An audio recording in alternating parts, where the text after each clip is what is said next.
Hello, boys and girls. Greg from the Scary Spirits Podcast here to make you another cocktail.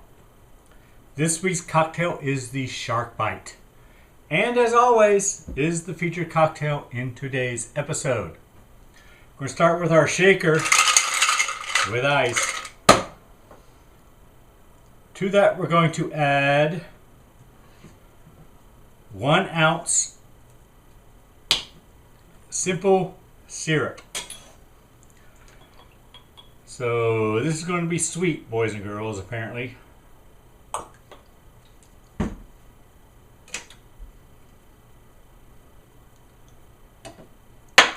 Next, spiced rum. 1/4 ounce spiced rum. It's very hard to measure. That's about right.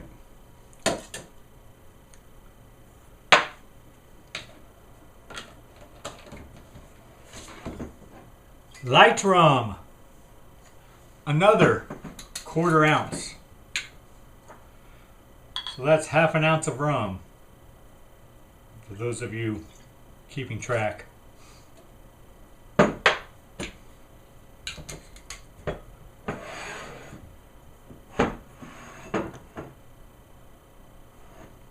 Blue curacao, 1/2 ounce.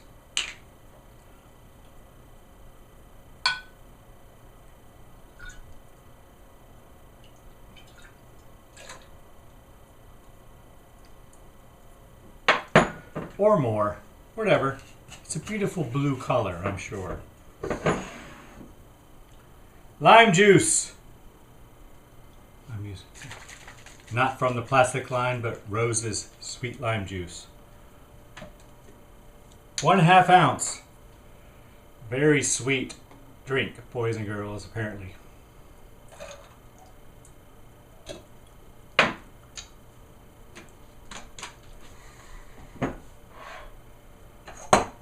And then we shake until the outside of the shaker has frosted 10 to 15 seconds.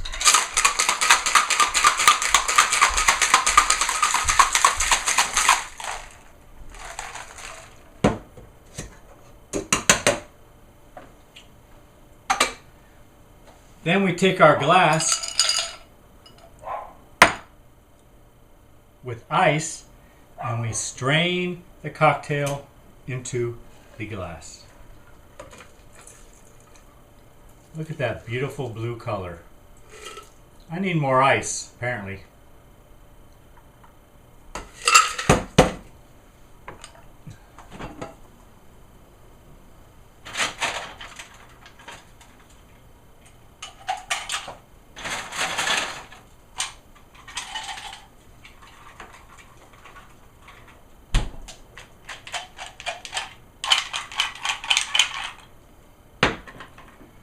Whatever.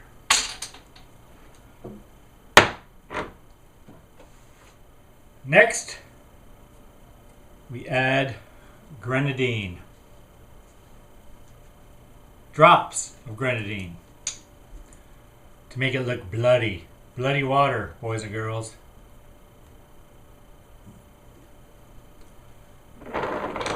That's pretty cool. I ain't gonna lie. And there you have it. The Shark Bite cocktail.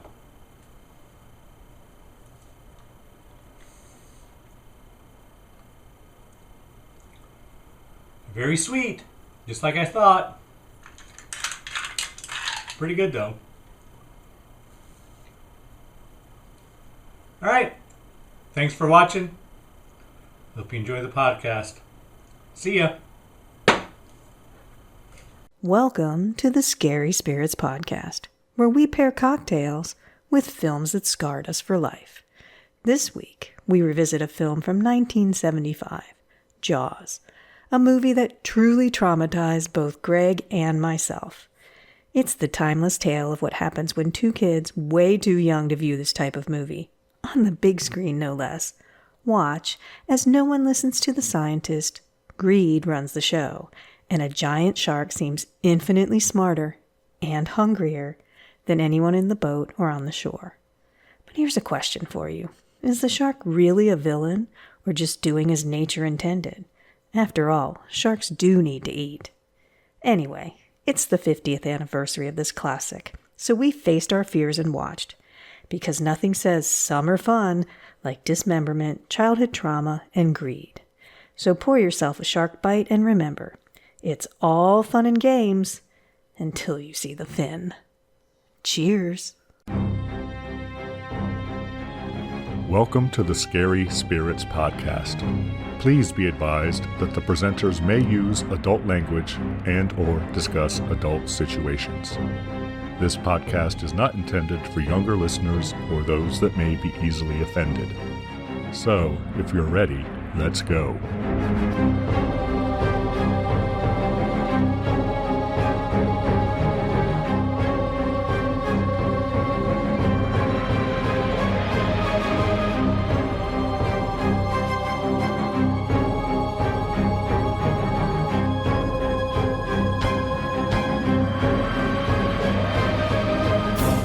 Hello, boys and girls. I'm Greg. Hi, everyone. I'm Karen. And welcome to the Scary Spirits Podcast, the podcast that combines the two very different but highly compatible worlds of scary films and alcoholic spirits. What could possibly go wrong? Indeed. How are you, Karen? I'm feeling quite brave, Greg. How are you?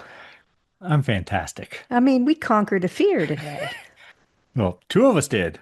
Yeah. Apparently. What was your fear, Karen? For today? Yeah.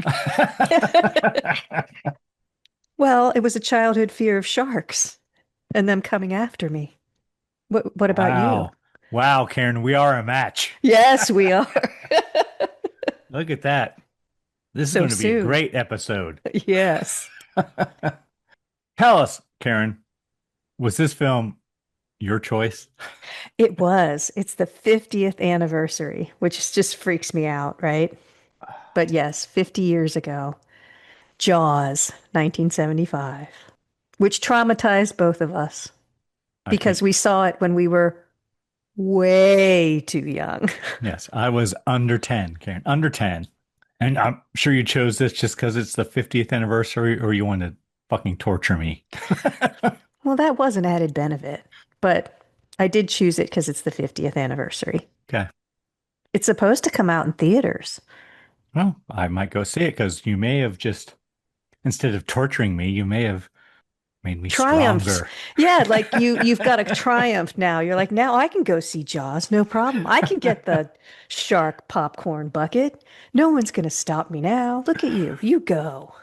But that is the only reason I chose it. It's the 50th anniversary coming up, which is somewhere near when this podcast comes out, I believe. Probably. Yeah. So if you saw this when you were way too young, 1975, and you never saw it again because you were traumatized, you can watch it now. Wouldn't you say? Can. Yes, you absolutely can. Do we have a cocktail to go along with this film that traumatized all of us Gen Xers? Probably a lot of us, not most, or not all, I won't say, because I know I went to the theaters with a friend in 1975, and he was not traumatized at all. My cousin was not traumatized at all. He felt sorry for the shark. So, well, I can see that. We do have a drink, Greg. It's called the Shark Bite Cocktail. Ooh, I see what you did there. Yeah, it's a good one. It's not even a stretch. Sometimes my drinks are a stretch. Not so much this week. Go on. How would we make such a concoction? Well, first I want to tell you the Shark Bite drink is a fun cocktail that looks like ocean water dotted with blood. You're going to need 2 cups of ice cubes divided, 1 fluid ounce of simple syrup, 3/4 fluid ounce spiced rum, 3/4 fluid ounce light rum, half fluid ounce of blue curacao, half fluid ounce of lime juice, 3 drops of grenadine syrup, or as needed. I want a little more. I love all those things, Karen. I know. It's just missing like a little mixer, like pineapple juice or something. Is it? No, not really. That would make it a shark lady. It's true. Go on. A little sweeter. Oh, Fill a as if it's not sweet enough. I know, it is yummy. Fill a cocktail shaker with 1 cup of ice. Add simple syrup, spiced rum, light rum, blue curacao, and lime juice. Cover and shake until the outside of the shaker has frosted, 10 to 15 seconds. Fill a glass with the remaining 1 cup of ice. Strain the cocktail over the ice in the glass. Add drops of grenadine to the cocktail. I made mine extra bloody. I probably did as well, but I used too big of a glass apparently. Me too. Because Yeah. the picture and on all recipes, it's in a highball glass, more or less, but and I even added ice, but no, it doesn't work. This should be in a rocks glass. I should say that. You heard it here first. There you go. We're givers. No, we're testing it. That's what the people want. They want to know if it works or not. Should we give our friends and listeners time to make their own shark bite cocktail, Karen? Let's do that. Hold on.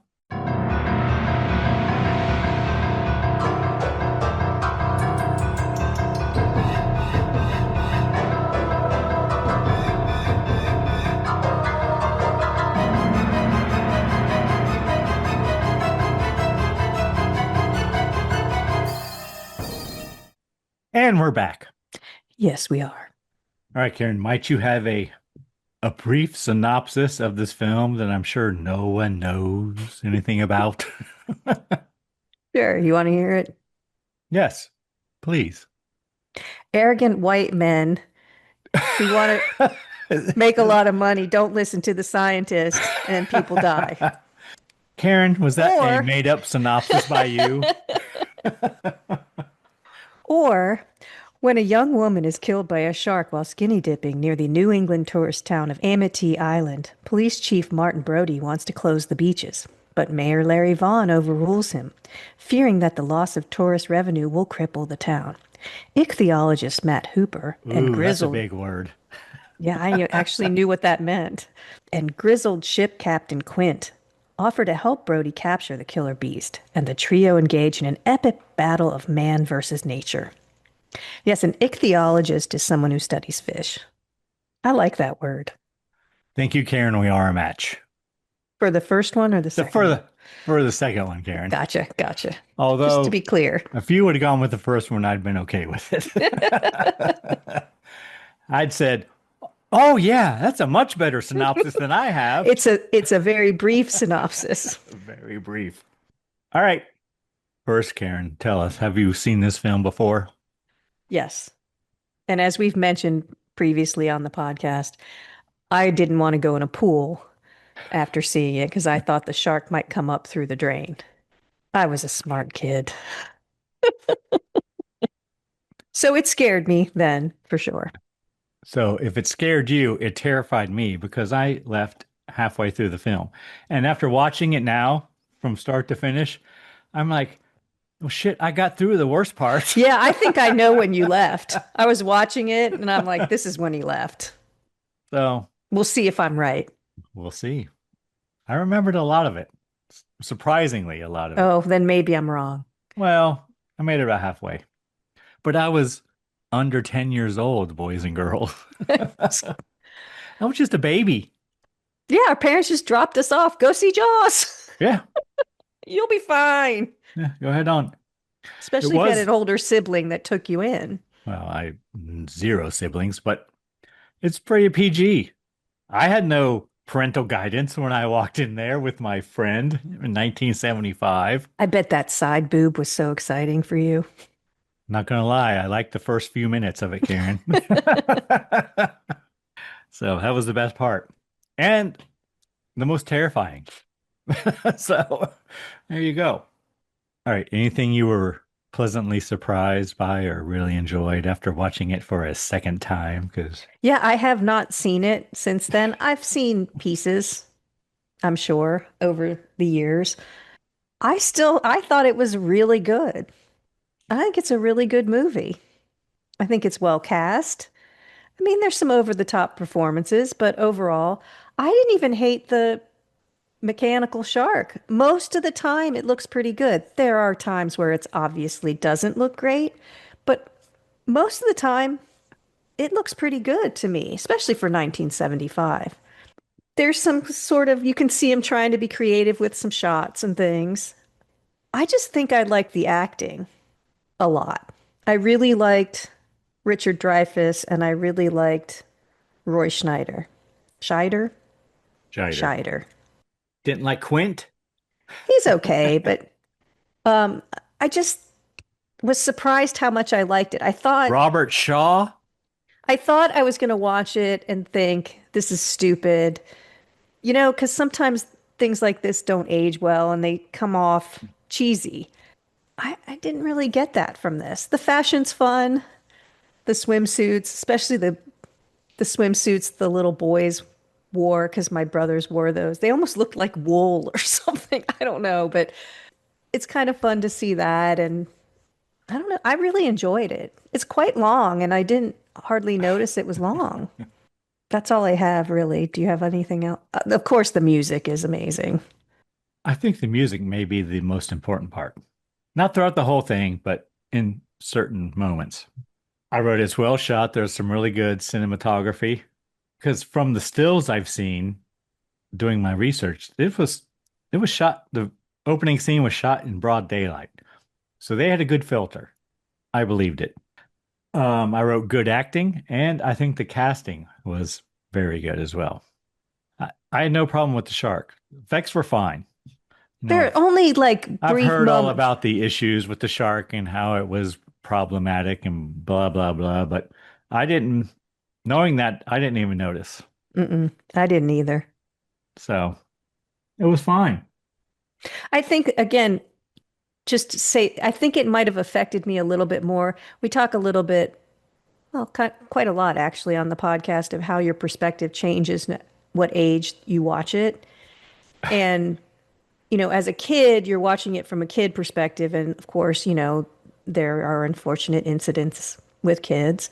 But as a parent, to have everyone come out of the water but your child, that's horrifying in a different sense. Yeah. And just seeing all the blood washing up, it's much more heart-wrenching as a parent watching that than as a child. As a child, you're watching and thinking, oh my God, the kid died, but sorry, spoiler. But Or thinking, wow, that's a very symmetrical bite mark in that raft. true. But it But worked. I mean it terrified me. So but as a parent, there are multiple occasions where if you put yourself in that position, it's very terrifying, I think. true. That's all I wrote. Anything you were disappointed in, didn't It's a like. little long. I mean, there's some things that they could have cut. It's a little long. But not really. I didn't really write anything down for I don't like that the dog disappeared. There's one part where they're trying to get people to go in the water. If and I just keep saying, why would anybody go in the water? I don't care if they killed the shark. They kill one shark and they're like, it's totally safe. I'm not going in that water. The sharks, fish swim in schools. I know sharks don't, but I'm thinking there's got to be more than one shark out there. So just logically, I don't see why anyone would have went in. If you heard that there were two people killed by sharks on that island, you wouldn't have seen me being bussed in on that ferry like, woo, let's go. You would find somewhere else to go. I don't care if they opened the beach or not. Logically, I didn't get that part, but I don't really have anything written that I didn't like. It's just a little long. There's a couple of scenes in there. They didn't need to have them, but it's fine. I thought just Roy Scheider was so, so good. And I think watching it as an adult, you can appreciate the guilt and the fear in a different way than seeing it as a youngster. Do you have anything written that you didn't like? It was too long, Karen. 2 hours and 6 minutes. And you said there was stuff you could cut. What would you cut? Tell me. Because I thought about it and I'm like, it's it's long, but it's hard to decide what to cut. So what would you cut? There's some angsty parts where he's in the house where he feels guilty, which I get, but doesn't need to be there. There's some But it adds family to the stuff. emotional It shit of it. does. There's some bonding stuff Yes. with the three boys on the boat. And then So we have comic relief when Matt Hooper comes in with 2 bottles of wine. Hey, here you're having dinner. Didn't know what to bring. I thought that's a graduate student right there. I don't know. Some things are just drawn out. We know the mayor's I don't know. There's just the Boy Scouts swimming in the But water. at one point, the mayor says, "My kids were on that beach too." True. I don't know. It's hard. I would have a tough time deciding what to cut. Probably something from the second half, I would say. Don't know what, but probably something. It's good. I didn't mind the 2 hours. I watched it It's pretty fine. easily. All right. I don't know anything about boats, so I don't know like when the water's rushing in and the engines like it seems like the engine's underwater but still running. I don't know, like I said, anything about boats, so I don't know. That doesn't seem like that would work to me, but who am I? So I don't know. Well, I thought about this, and I think the overall the science is pretty good. You're the scientist, so you can correct me if I'm wrong, but overall the science is pretty good. The boat stuff is fine. I mean, I do make a comment in my, but it's fine. I don't really have anything. I enjoyed it. I'm glad I saw it again. Well, I've seen it for the first time now, Karen, from start to finish. I'm so proud of you. Look at me go. I know. What am I going to lord over you now? I think that's done, Karen. This is all you have. Yep, that's it. That's all I have over you. All right. What kind of cocktail rating should we give this film, Karen?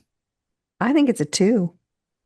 I think it's a 2.5, but I can't give it a 3 because It's better than a lot of as movies an we've under given. 10-year Yeah. old, it affected me for the rest of my life. Right? So it's effective. So yeah, I'm okay. Give it a 2. There's some tense moments on the boat where it's circling them, and it's very Cujo-like, you know, where you don't, that's what it felt like to me a little bit. Like they're just waiting for something to happen. And it's almost kind of a bro film, the second half, a little bit. These three guys from such different Yes, backgrounds they end bonding. up bonding and yeah. Yeah. All right, 2 cocktails. Would you like to hear a review from the time, Karen? Well, tell me, Roger did a review, did he? The review I have is from, well, first, I have to tell you, this has a 97% approval rating on Rotten Tomatoes, 8.1 out of 10 on IMDb. What do you think our Google users think, Karen? 87%. 83%, Karen. Oh, come on. Close, but did not Google. go over. I went over. 97, that's a high number. I have a review here. It's from a Roger Ebert. A young man named Roger Ebert, Yeah. And it's dated January 1st, 1975, but I don't know how that works. Maybe it's because cataloged or something. I'm sure the film came out in the summer. Yeah, June 20th, 1975. Yeah, that's why it does come out near when this podcast comes out. Look at you. I know, I'm just firing on all cylinders today.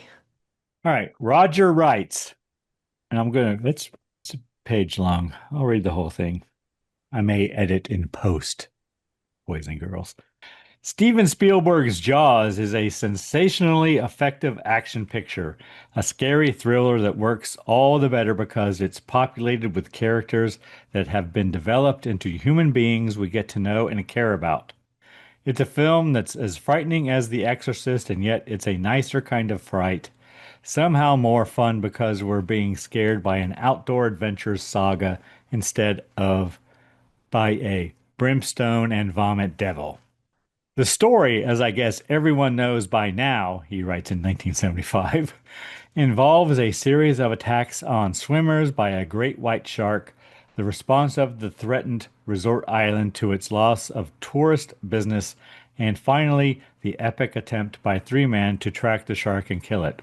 There are no doubt supposed to be all sorts of levels of meanings in such an archetypal story, but Spielberg wisely decides not to underline any of them. This is an action film content to stay entirely within the perimeters of its story, and none of the characters has to wade through speeches expounding on the significance of it all. Spielberg is very good, though, at presenting those characters in a way that makes them individuals. Before the three men get on that leaky old boat and go forth to do battle with what amounts to an elemental natural force, we know them well enough to be genuinely interested in the ways they'll respond. There's Brody, the police chief, who came to the island from New York looking, as he thought, for a change from the fears of the city. There's Quint, a caricature of the crusty old seafaring salt who has a very particular personal reason for hating sharks. And there's Hooper, the rich kid turned oceanographer, or what'd you call him? Ichthyologist. Ichthyologist who knows best of all what a shark can do to a man and yet is willing to get into the water with one. All three performances are really fine. Scheider is the character most of us identify with. He's actually scared of the water, doesn't like to swim, and he sees the giant shark swim past the boat for the first time.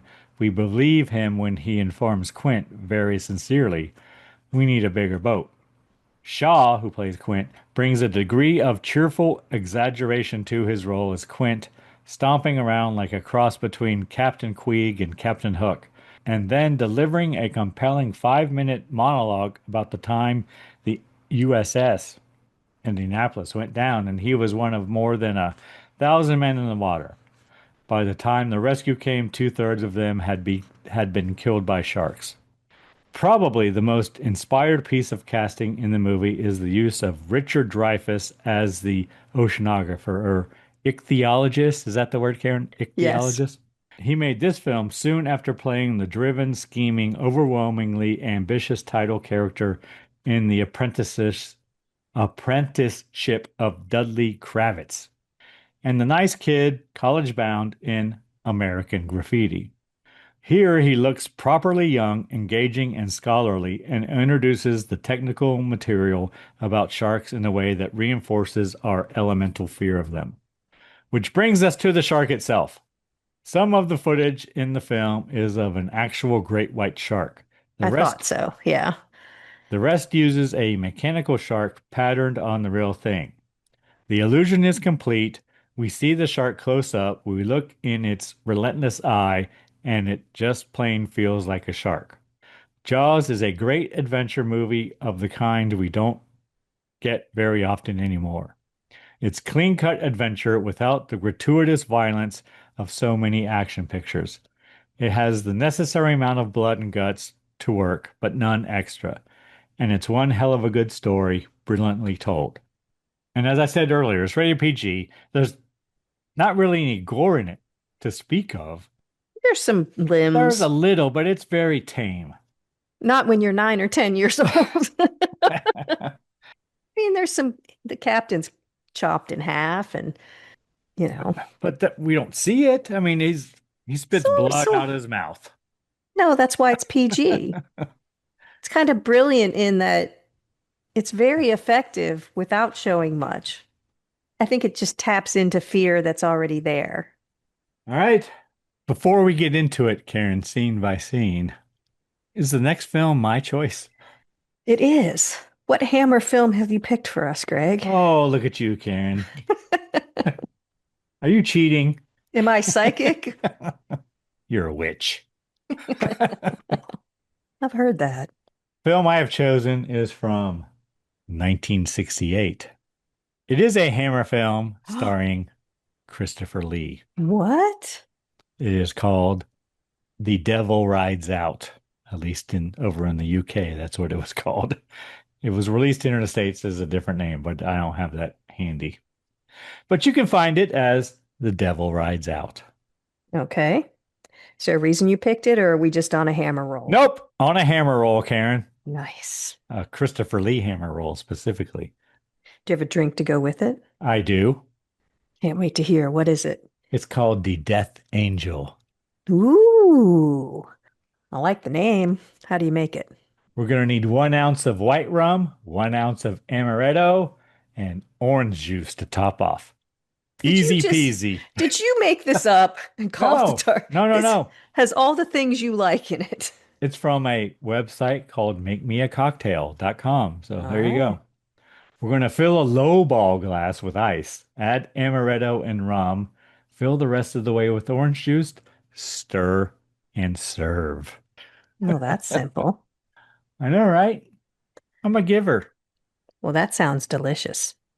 It does. All right. Are we ready to get into it scene by scene, Karen?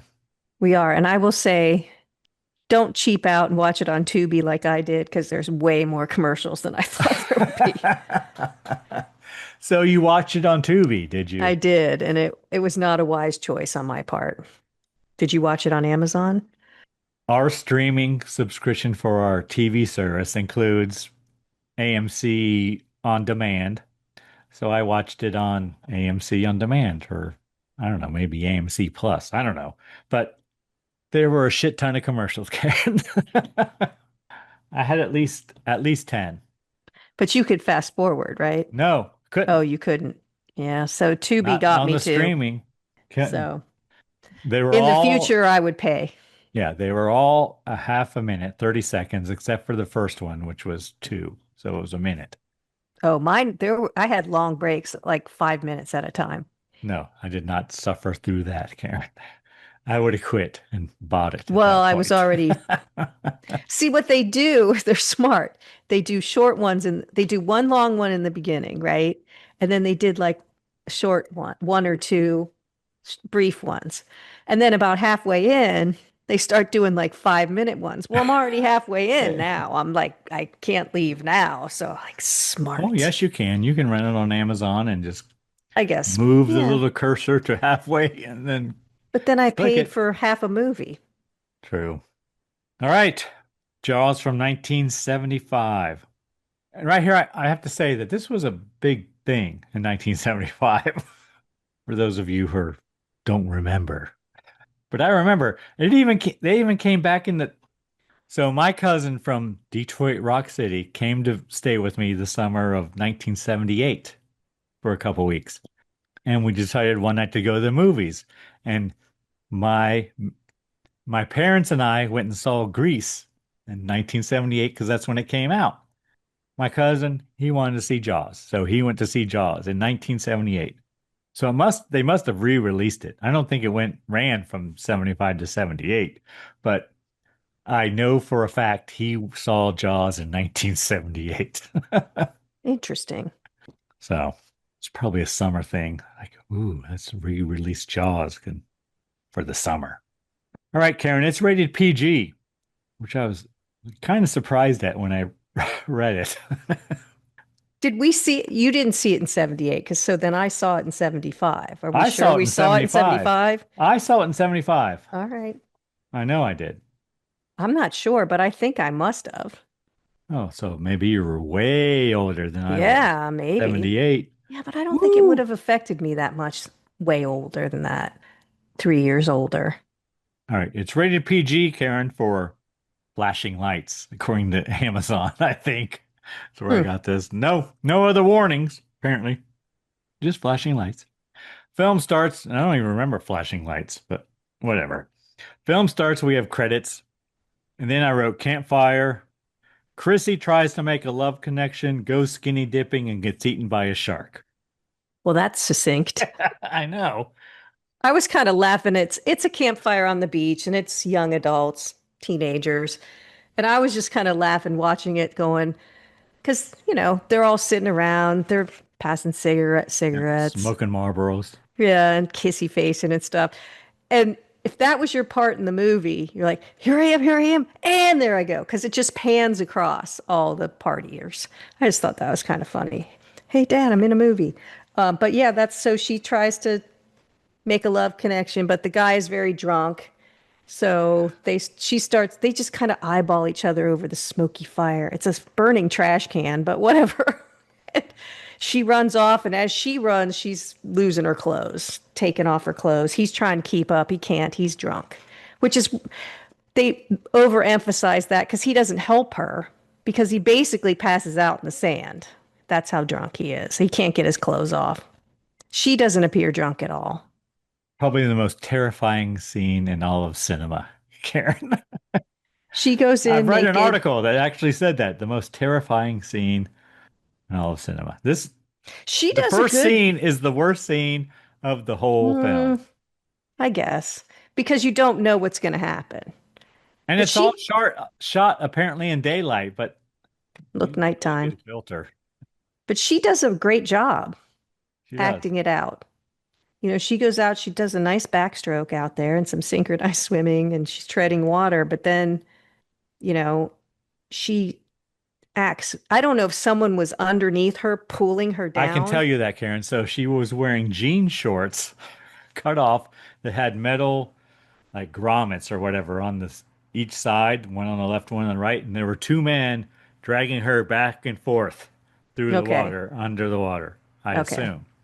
And then they recorded the audio later, and I read that Steven Spielberg was pouring water down her throat as she was reciting her lines. Well, okay. Well, she did well. It It was worked. very believable, I thought. Yeah. And I actually saw a picture of the shorts online, though. I know that's what they did. I did see that it looked like she was wearing a swimsuit, at least swim bottoms when they were filming her, but I couldn't tell for sure. It's very Well, dark. she got the job because she agreed to do it nude, but I don't know what they did. So But you hear the music the first time. It's very dramatic what she goes through out there. She tries to get to a buoy. He drags her around. It's intense. then we cut to Chief Brody and his wife waking up. His son comes in with a cut finger. Chief Brody gets a phone call about, the accident, whatever happened. He goes to talk to the guy that Chrissy was going to swim with.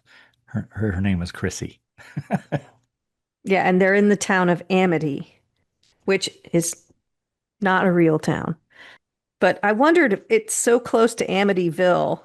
I thought that was I thought that was strange too. weird. But I'm sure so go there's ahead. no correlation because they're kind of different times. Like Amityville Horror came later. No, I know. It just was weird Okay. to me because you almost recognize it now. But it's a fictional town. The movie is set Do on you the know what the fiction. word amity means, Karen? Did you look that up? I did not. Hmm. You do that while I read this. While the movie is set on the fictional island of Amity off the coast of Long Island, the filming actually took place on Martha's Vineyard in Massachusetts. Amity means friendship, Karen. Hmm. A peaceful, friendly relation between people or countries. Amity. So there you go. Then he's talking to the guy and they're walking on the beach, and then another cop blows a whistle and they find parts of Chrissy, I guess. Find her remains that have washed up on shore. Cut to Chief Brody filling out a report. He gets a call from the medical examiner's office and he hangs up and asks the other cop who is there with him where they keep the beach closed signs, and he doesn't know. You kind of get the feeling we've never closed the beach. Right. Who the hell knows? No, that Why would doesn't we do that? happen. Well, he gets the call. He's typing on an old-fashioned typewriter, Yes. filling out the form as Yes. you do. And he fills in cause of death and he writes in shark Shark attack attack. Yes. because that's what the medical examiner tells him. That's when he says, where are the beach closed signs? And no one knows. That's just crazy talk. So he then runs to the hardware store. Yeah, he goes to buy supplies to make beach closed signs. And it's a cute little town. Like you can see, it's a very quaint town. There's Yeah, a I would like to marching live band there you in can the hear. summer, not so much in the winter, probably. Probably not. But they're all getting ready for the 4th of July, which seems like the opening of their season. Then someone tells him that the Cub Scouts are out swimming out there trying to earn a merit badge for their mile swim or whatever the hell they got to do. Then Mayor Larry catches up with the chief. He doesn't Who's want to on his way close. there? Yeah. Yeah, he doesn't want to close the beaches because they need the tourist dollars. And then they're all on a boat, on a Very. ferry, really. Yeah. And the coroner agrees to change his report that it was a boat accident, not a The shark. mayor got to the medical examiner because Yeah. he said shark attack earlier. And now he's like, well, it could have been a boat accident. So then we cut to the beach, and a boy who we learn is Alex asks his mom if he can stay in the water. Mom tells him 10 more minutes. So then Because he's pruning. Alex goes to get his raft. I had one of Goes- those. Yeah, he goes back out, and we keep seeing a montage of a black lab, I believe it is, Karen, Yes. frolicking on the beach, catching sticks and whatnot. And did you hear Olivia Newton-John singing on the radio? I did not. She was singing the ballad. I think I Honestly Love You. Is that the name of the song, probably? Yeah, I think so. Sounds But familiar. the ballad marked Newton-John's first #1 in the US, topping the Billboard Hot Yeah, it's all 100. coming back to me now. It also topped the adult contemporary chart and peaked at #6 on the country chart and won 2 Grammy Awards for Record of the Year and Best Pop Vocal Performance Female. That was on the radio. The old transistor radio they had on the beach. But the dog, yes, is a black lab chasing a stick in and out of the water. The kid's throwing it, the dog's bringing it back, having a ball. And we see the Chief Brody keeping his eye on the water. Yeah, he's very nervous. Hello, boys and girls. You know, doing a podcast can be thirsty work. Lucky for you, we have all our drink recipes on our website, scaryspirits.com. And if you want to see how each drink is made, hit up our YouTube channel, Scary Spirits Podcast, and watch me play bartender. I show you how to make every themed drink. Now, back to the show. Suddenly, I wrote, everybody has to go into the water. They're all sitting on the beach, and then all of a sudden, hey, let's all go in the water. And everyone does, which I thought was kind of funny. And kids splash each other, blah, blah, blah. And then we cut to the guy looking for his dog, and dog is missing, Karen, but there's a stick floating in the water. Yep. Then we hear the Jaws music, and I wrote, Alex gone. Everyone runs out to get the kids out of the water, and then once everyone's on shore, Mrs. Kittner is looking for Alex. Okay, so when I first started watching this and Chrissy's in the water and the whole thing happens, I go, wow, I thought there was a lot more blood. I mean, it was dark when Chrissy was out there and things, but I thought in my head, I'm thinking, I thought there was more blood. Well, here, Not Chrissy, there's no blood. no, here with Alex, there's a lot of blood. So I thought this is where you walked out. I thought there should have been more blood watching it now. Oh, no, I made it way past this, Yeah. Karen. So, but because I said in my notes, it says, oh, here's the blood. Because I remembered red blood in the water. Yeah, this is a And good it was scene. like- I mean, it's effective. I mean, it's in the surf, right? So it Yeah. like There's crashes a- over, and Yeah. it's effective. But I didn't think it was near enough blood watching it now Well, now that we've learned how much blood is as a actually much in the older human. person. 50 years later, Karen. And then we see the torn up raft washing on shore, Karen. Yeah, that's heart-wrenching because The perfect everybody's out bite of the marks. water. Yeah. Everybody's out of the water and she's standing there looking for her son. Next thing we have is words to read. It's a sign, apparently. Reward a 3,000 bounty to the man or men who catch and kill the shark that killed Alex M. Kittner. I like how she included his middle initial. On Sunday, June 29th, on the Amity Town Beach. Cut to the mayor and the politicians trying to bury the story in the newspaper because apparently she's called everyone within a Well, 100-mile radius. the police chief isn't happy because, of course, people are going to flood into the town to try to catch the shark, and it's going to be a disaster. He can foresee that. The mayor just wants nobody to remember that it happened. Have a town meeting. Chief tells them that he is going to close the beaches. Mayor says it's only for 24 hours, only for 24 hours. But the chief, it's like I didn't agree to that, but whatever.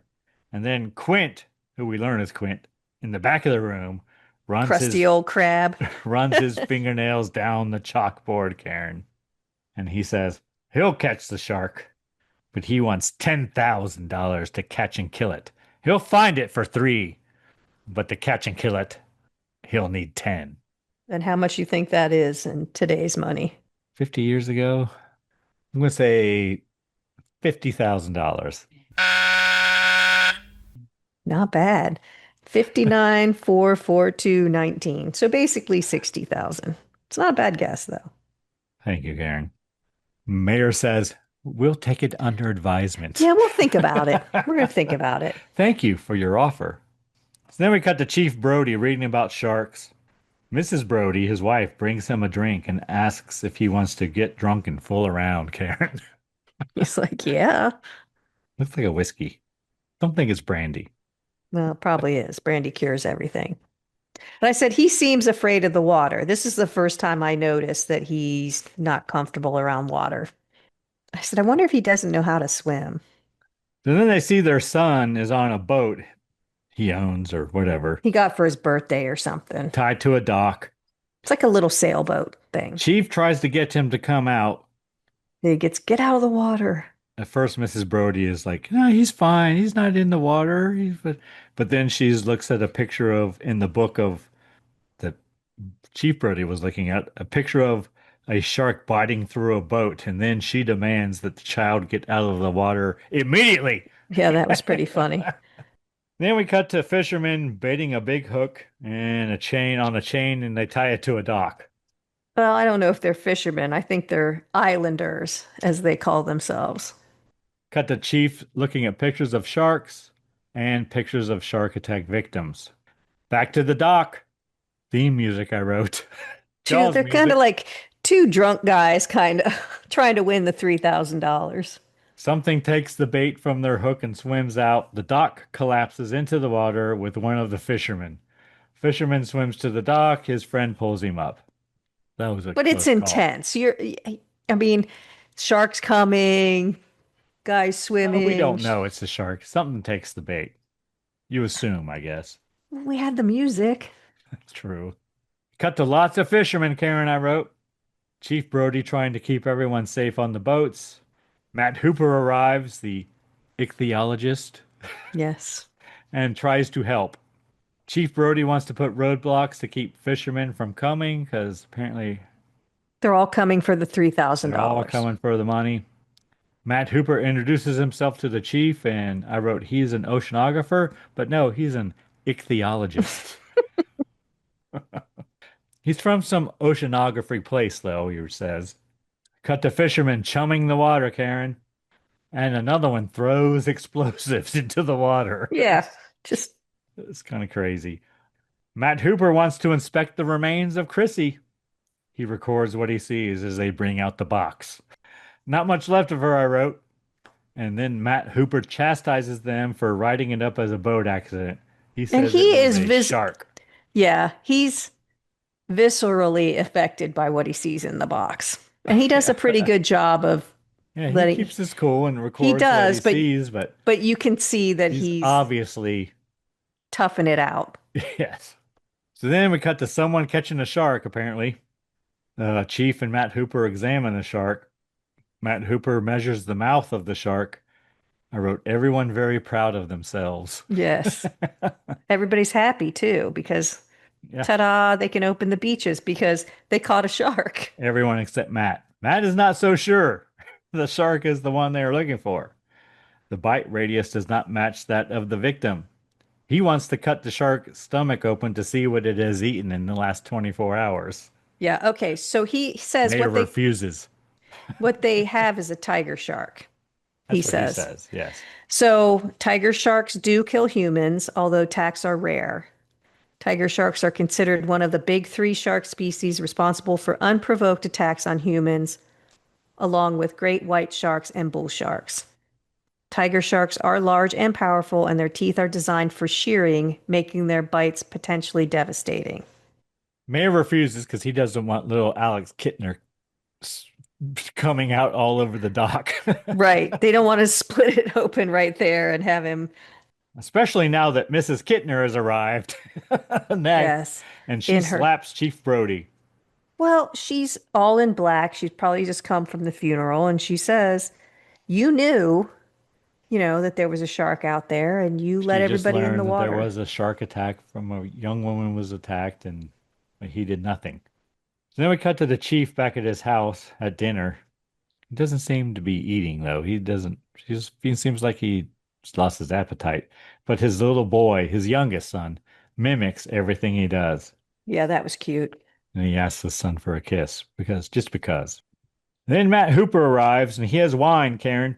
Yeah, I couldn't tell if he was invited or not. Doesn't seem like he was. He asked Chief Brody how his day was, and then they share a laugh.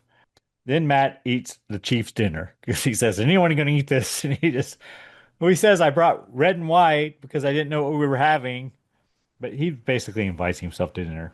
But anyway, then he tells his backstory. Matt says they caught a shark, but not the shark.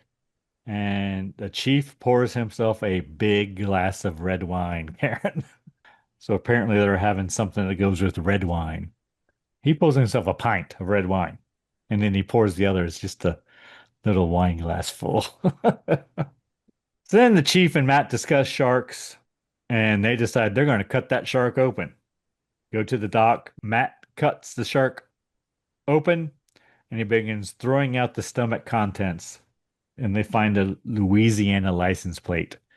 And Matt says, Along with some, just as I thought, it's coming from the South. yes. With some tuna too. Look like tuna. Yeah. So then Matt wants to go out in a boat and look for the shark that night. On the boat, we learn that Matt is rich, Karen. He's got money. He's got this big boat. Shit. And then the fish finder starts going off and they go to investigate. They find one of the fishermen's boats. Matt wants to go down and check the hull. And I wrote, it looks like there's a bite that has been taken out of it. Chief wants to tow it in. We see it, but, they haven't seen it yet. Matt jumps in the water to check the hull of the boat. He finds a big shark tooth embedded in the hull and a large hole. And then a head pops out. That got me, actually. The Startle jump scare. scare. Yeah. Matt swims back onto his boat. So he drops the tooth because he got scared. Yeah. So let's just do our great white stuff here. With a great white shark typically has around 300 teeth. The teeth are arranged in multiple rows with an average of 5 to 7 rows per jaw. The total number of teeth may vary slightly depending on the individual shark. Which then, because I'm a curious one, I Googled what animal has the most teeth. Do you know the answer to that? Prior to this, my immediate response would be a great white shark, Yeah. but You're never going to guess. It's because it's so weird. Snails have the most teeth, with some species possessing up to 25,000 tiny tooth-like structures. They're tooth-like structures. Yeah, but their microscopic teeth are used for scraping and cutting food rather than chewing. So we can just do some great white trivia kind of stuff here, which I think we've done before, but we'll review. Because they say some things when he's studying the shark, he talks about how long they live and things like that. Great white sharks have a lifespan of approximately 40 to 70 years. They can live even longer, but the average lifespan is 70 years. Males reach sexual maturity around 9 to 10 years old, while females mature at 14 to 16 years old. Females can give birth to 2 to 14 pups per litter, typically in spring or summer. They're slow growing, but their growth is influenced by food availability, prey size, and habitat. Females tend to be larger than males, with mature females averaging 14 to 16 feet and weighing 680 to 1,000 kilograms. They are, I'm going to mess up this word, I know it. Diurnal feeders, meaning they are most active and feed during the day, which I looked up because a lot of the feeding in the movies done at night. But they can hunt and feed at any time where they encounter prey. I mean, if it's there, they're going to eat it, right? They're not If going to they're pass it hungry. by. They're not going to be like, it's not daytime yet. I'll wait. But usually they eat during daylight hours. I looked up to see if great white sharks are actually off the island, in the water off Long Island, and they are during the warm season, just to see if, this had any factual representation, and it does. They're known to use the area as a feeding and breeding ground.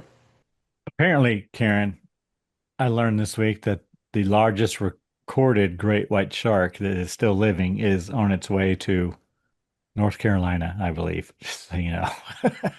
How big is it? Do you The know? biggest one that's been tagged and whatever. They keep track of it. It disappeared for a while and it just popped back up and it's heading toward the coast of North Carolina. Is it 20 feet? I don't know. Oh, you just know it's the biggest one that Yeah, they've tagged. just popped up on my internet, Karen. I don't know. I don't know why. You know that, yeah. Who could figure that out? I should get you one of those bracelets that tracks the shark that comes right to Florida where you go on vacation. Like, beep, beep, beep. Well, there he is, right there. Make a note of that for Christmas. I don't go in the water, Karen. So then we cut the chief and Matt telling the mayor that there was a great white shark. Mayor doesn't want to close the beach. Mayor is more worried about the graffiti on the Amity Island welcome sign, Karen. Yes, it's a picture of a swimmer on a raft and somebody put a shark fin behind it. 4th of July weekend, the mayor insists to keep the beaches open. Cut to people selling shark souvenirs. Tourists arrive on a big old boat, Karen, a huge boat. Big ferry. More than one ferry arrives. Yes, Matt and the chief making Pack calls. full. Matt and the chief making calls to get help from, I guess, surrounding jurisdictions. And right here I wrote, too many commercials. At this point, I was like, God damn, another one? All right, so we But have a they need TV. to open the beaches, they've got like shark spotters out there and they're kind of Got a helicopter. yeah, They they're got a bear in the air, as they said back in 1975. so yeah, they're trying, but I said I don't know why anyone would go in. It's ridiculous. Then we see a TV reporter who was actually the author of the novel, Peter Oh, really? Benchley. Yeah, he played the TV reporter. Even though he wasn't really, I read, pleased with the film and how much they changed it, because the film apparently has little to do with the book.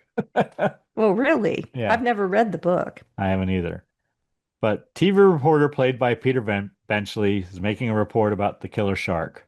To be honest, I thought Stephen King wrote it for the longest time. No, Peter Benchley. And then the mayor asks a older man and his family to go into the water because no one's in the water. He just needs someone to go in It's his first. friend. I almost think it's like his brother or something. He basically forces them. They don't want to go in, but they do. They do. Take all their kids with them. And then as soon as they go in, others follow. And we see the bear in the air flying above, scanning the water. Chief's son wants to take the boat out. Chief tells him to put it in the pond, he calls it instead. The Yeah. pond. Which must be a little inlet or something. Police keeping an eye out for the shark. Cut to the mayor being interviewed by Peter Benchley, and he says that they did catch a large man-eating shark. So then we see a shark fin in the water. People swim for shore. Turns out it was a couple kids doing a prank. Kind of funny. Kind of I funny. bet they got in a shit ton of trouble if it was real life, but it was funny. They're swimming with the fin above them. So then a girl sees a shark heading into the pond and she yells, "Shark!" And I wrote, that's where the chief's kids are. And the shark knocks the guy's boat over. He gone. His leg floats to the bottom. Chief's son and his friends in the water. Chief grabs his son out of the water and he is in shock. And this is when I left, Karen, right here. Really? This is the last thing I remember. from seeing it in 1975. Wow, you're through the worst of it I almost. know. I'm like, told my friend, I remember saying, I got to go. I remember that leg coming down. That was it. Yeah, Okay. that was the That's that reasonable. was the straw that broke the camel's back. You're out of your popcorn. You're seeing the leg. It's Oh, and I time. had I had like heavily buttered popcorn as well, so my stomach wasn't feeling well anyway. Yeah. There's no shame in it. So then we see the son in the hospital. Chief's wife wants to go back to New York, she says. She doesn't say it, but she She alludes. implies it, yeah. Then Chief tries to get the mayor to sign a paper to hire Quint to catch the shark. Mayor smokes a Marlboro, and Mayor Larry signs the paper. You can see his visibly shaken as well because this is when he says, "My kids were on the beach as well," and But he whatever. still struggles. But He's got a Marlboro though. he's got a tough job of balancing people's livelihoods with safety. So then we see the chief and Matt at Quint's place. Quint makes his demands about what he wants and whatnot. Matt Hooper wants to go on the boat with Quint, and then Quint throws him a rope and has him tie a knot. It's a test. Yeah, Quint knows Matt's history. He knows he's was like from his parents are like yachters or whatever, yacht people. Quint makes it clear that on his boat he is the captain. And in this, they're in like I don't know if it's Quint's home or what, but there are shark jaws everywhere. Like teeth, Yeah, he's jaws he's boiling everywhere. some as they're Yeah, talking. I mean, whole house is full of them. Walls are covered. So Matt Hooper brings his things to the boat, including a shark cage, and Quint makes fun of him. Yes. Chief says goodbye to his wife, and then they sail out on the Orca, the name of the boat. That's probably I noted at some point that's probably a trivia question somewhere, I'm what the sure it name of the is. boat was. But the wife runs away crying. She's understands the enormity of it. So then we see the chief throwing out chum, Quint drinking a beer, I Karen. said, this is probably me and Greg on a boat because the sheriff's chumming the water and Is that you, he, Karen? Is that you? yes, All and right. it's the fish smell and he's like got his handkerchief over his mouth and his nose, putting like some sort of good smelling stuff on it, chumming he looks like he's about to vomit and Quint is just drinking his beer and here we go. And he chugs it. He downs that can quick. It was just funny. It's like this is Greg and I on a boat. Chief accidentally unties some CO2 tanks and they bounce around. And then Matt tells them to be careful because they can explode, Karen. Ooh, foreshadowing. Foreshadowing. Then we see Quint teaching the chief how to tie knots. But Quint notices something. He's got a fishing pole. He notices something nibbling. Yeah. Quint's reel starts letting out lines slowly. Quint straps himself into his chair, then straps the reel to him. So this is the fishing stuff is accurate. This is exactly what they would do. And then something takes the bait and runs. Quint gives the chief and Matt Hooper orders. Matt's driving the boat, and the chief is like pouring water on the reel to keep it cool so it doesn't overheat. So then Quint starts reeling in line because it goes kind of slack, and he thinks whatever's taken the bait has gone under the boat. And then Matt Hooper tells Quint it's not a shark.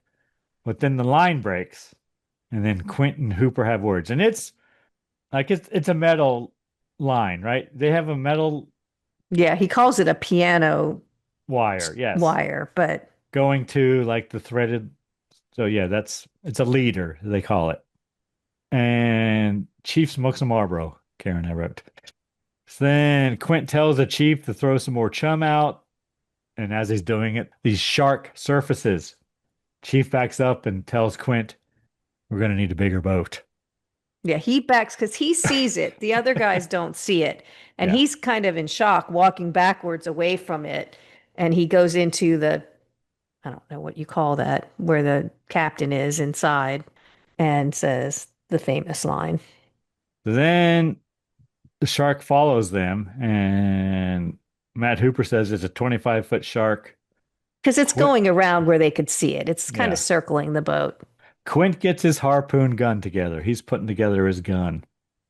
I would have had that ready to go, but that's Yeah, just me. whatever. But Matt Hooper, this is more like you, Karen. Matt Hooper wants to take photos and he wants to use Chief Brody for scale. So that's what Yeah. that would be me and you. You'd be saying, "Hey, go out there on the They called it the edge, pulpit. the Yeah, go to pulpit." the. Yeah. I need something for Well, scale. as soon as you said pulpit, I'm like, "No, fuck no, Karen. I'm not doing that." That's what the sheriff says anyway. No, So then Quint shoots the shark, pulling a boy from the boat, which the barrel. Yeah. barrel, yeah. Which Which there's some tension Quint there had because, Matt Hooper tie the barrel off and all that shit. So yeah, and he there's a lot of puts this. either a tracker or a You're a light. fancy boy, you don't know how to tie a knot thing going on. Yeah, there's some tension, and But he's Matt trying to says, get it "Don't wait done. for me." But he puts something on there, some electronic piece of equipment, but it never comes back into play. We They do never, see it though. we see it once, but Yeah, Matt does. The boy goes under, whatever, pulling the boy the from the boat. barrel, The barrel, yeah, they it's a follow the big yellow barrel barrel. in the boat, and then the barrel goes under. Because they're trying, so normally the barrel, because it's full of air, would be hard for the shark to Yeah, pull under so the they're trying water. to They're figure out trying to how make him strong it stay on, is. yeah, and stay on the surface so they know where it is. Yeah. Because the line's not that long, but the shark is very strong. So then the sun's going down, and Quint says they're staying out there until they find it again. So then we see the boys on the boat having dinner and drinks, and they compare battle wounds, specifically Quint and Matt Hooper. Talking about their scars, yeah.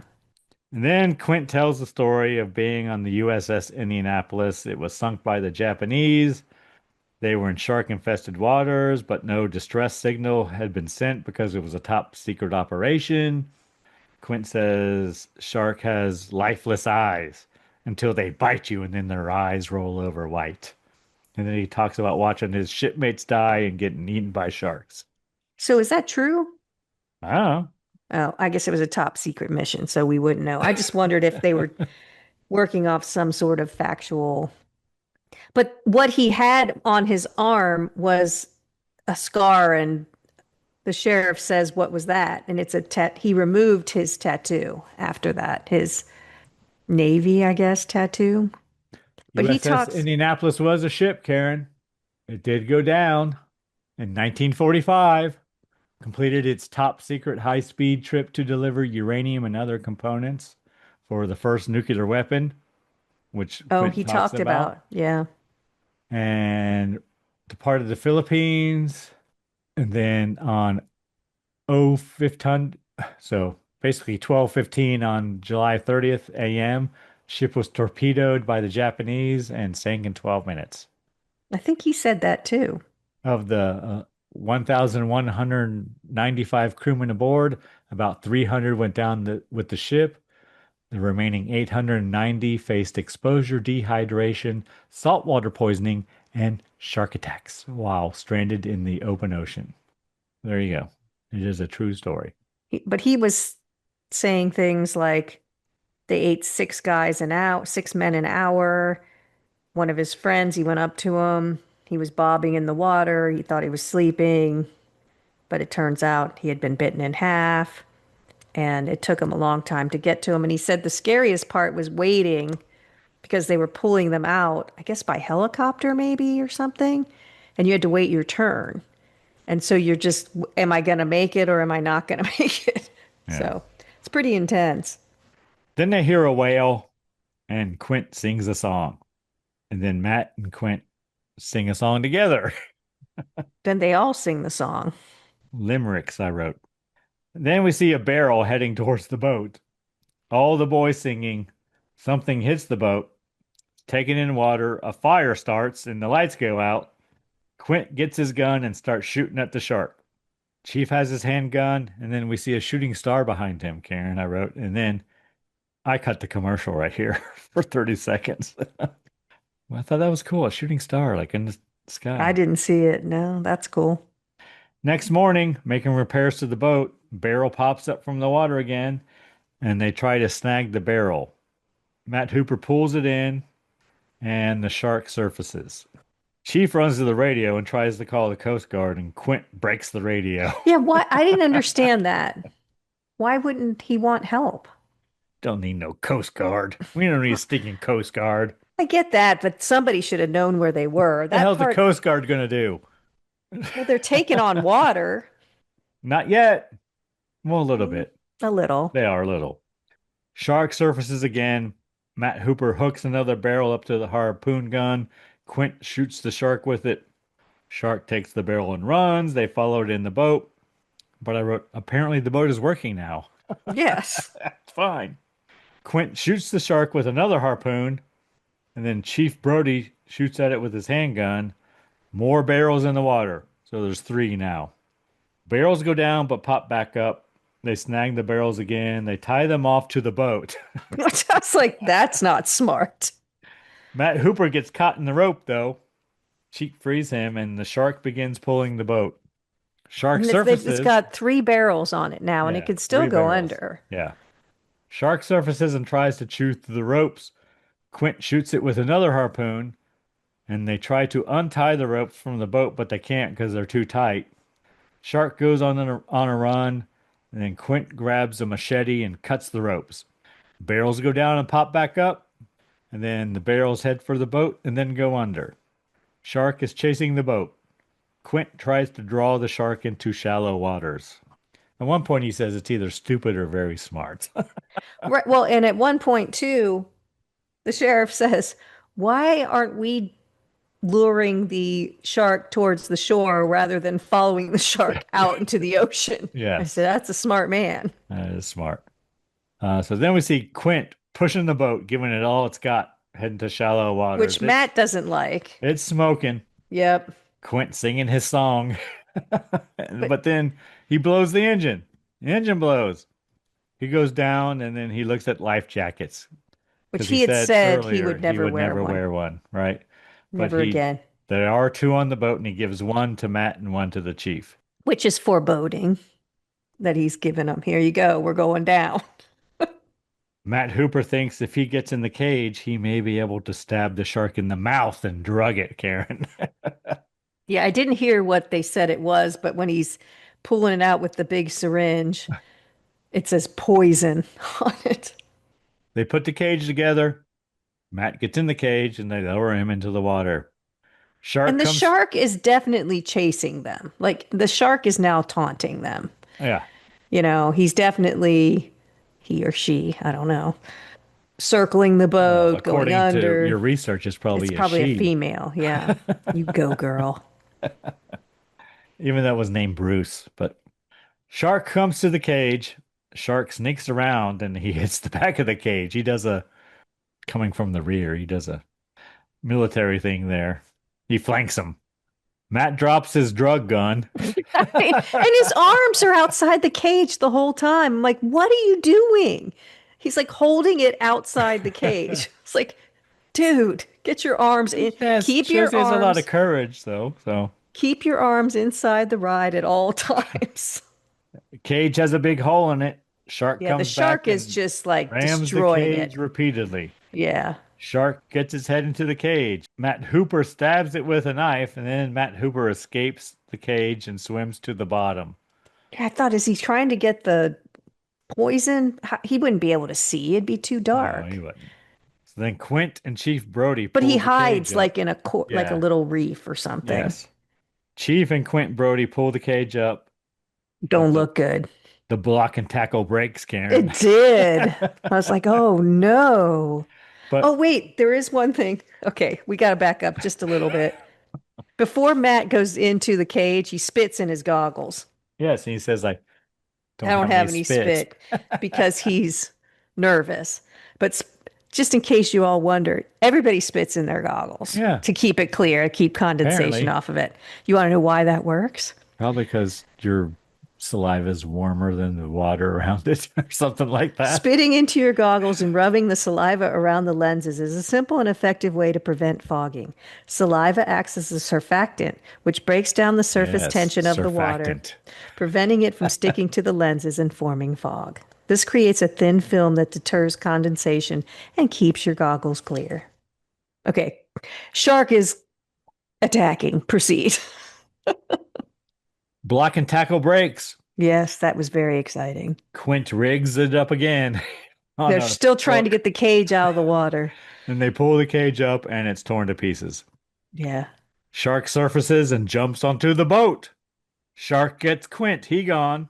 Well, okay, so the shark kind of half breaches onto the boat. The boat then tilts because the shark weighs tons, and Quint slides down into the open the mouth of the shark. And I know he hunts sharks. That's pretty damn unlucky to have been stranded and almost killed by a shark once and then killed by a shark. That's pretty bad luck. But he does associate with sharks, but still, what are the odds?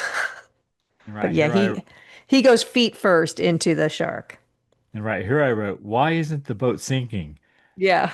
And I asked I asked that a lot next in thing I this wrote second is, half. oh, there it goes.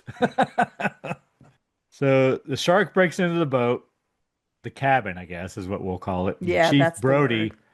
hits it with a CO2 tank and throws it into its mouth. I wrote, Chief Brody should put on a life jacket. That's I what have I that wrote. too. He better get his life jacket on. He crawls on top of the boat. Into the pulpit. No, the He, crow's nest. He's in the crow's he nest. takes his M1 rifle, Karen. Looked like an M1 to me, which is a World War II era gun. World War, M1. And climbs to the top of the mast, which is what is it, Karen? Crow's nest. Crow's nest. Shark surfaces, still with the tank in its mouth. We see it. Chief Brody stabs it with a harpoon repeatedly. Boat sinking. I wrote, Chief Brody shooting at the shark. I mean, okay, stop for 1 second. It's very intense because we know the chief is afraid of the water. I don't even know if he can swim. He ain't And wearing a life jacket. well, he's not. And the shark's coming at him, the boat is sinking. The shark's coming at him, the boat is sinking. It's very intense because you know what his fear is. Anyway, I thought it was intense. And he's got to hit that tank in the mouth as he's shooting. Apparently. He's trying. He hits the tank and it explodes. Chief Brody very happy, I wrote. Shark sinks. Fills the water with blood. Next thing I wrote, Karen, I hope there aren't any more sharks around. I know. Because that's just going to bring. And it just rains shark guts down. Seagulls are all very happy. Yes, they are. Then Matt Hooper surfaces. He swims over to Chief Brody. Brody tells him Quint didn't make it, more or less. They make a raft out of a couple barrels and swim to shore. And they kick. So you're right. If they just basically chummed the water and now they're Yes. kicking. Now they're which kicking. is what Acting like a wounded seal or something. yes, they're kicking to shore miles away. Credits, the end. So I didn't see sequel potential here from this specific shark. There's no It's like true. baby shark or whatever. So I know there were sequels. There were many. I don't know if they just, oh, there's another shark. Yeah, It doesn't probably seem another to be shark. specifically related to Maybe this from shark. the same pups. Same litter. Oh, sister. Whatever Yeah. you call them. Yeah, I don't know. The sister's coming to revenge the But they got silly. I've seen some of the sequels and they're just silly. No, I've not seen any of them. All right, what did you think of the shark bite cocktail, Karen? Surprisingly, I like it. I thought it was going to be too alcohol heavy, but I like the lime in it. And of course, the simple syrup makes it Very nice. sweet. Yeah, it's very sweet. Even blue curacao is a little sweet. Yeah, I think I like the Shark Lady better, but it's good. It could be Yeah. a Shark Week. You could have, if you watch Shark Week, you could have the shark bite. You need to add some grapefruit juice or something or pineapple juice or into Right. Shark Lady or whatever. Yeah, so I Add like some it. vitamin C to it. Yeah, healthy. Mine has evaporated. Anything we learned today, Karen? We learned about spitting in your goggles. Oh, yeah. Lots of things about great white sharks. Olivia Newton-John. I think that's it, is it? Oh, how much $10,000 was worth in 1975. Amity Island isn't Learned real. about tiger sharks, too. Oh, yeah. The big three. Snails and all their teeth. Snails and all their teeth. And it is true, I didn't say, but sharks are slow digesters. So you can see what they eat for quite a while. Okay. Anyone you need to thank this week, Karen? Well, I need to thank our listener for putting up with us. There's a lot of podcasts out there. Thank you so much for spending time with us. What about you, Greg? Who do you need to thank? Karen, I need to thank the band Verse 13 for providing all the music in the Scary Spirits podcast. Music definitely makes the podcast better.